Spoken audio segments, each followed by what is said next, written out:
branches kind of like majestically climb up the cake and it'll look awesome. The hardest part of this game is definitely the flowers.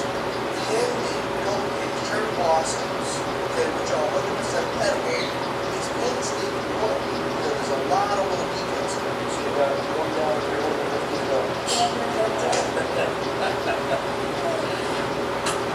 While Tony paints all those flowers, I want to get back on the roulette game. We'll cut a circle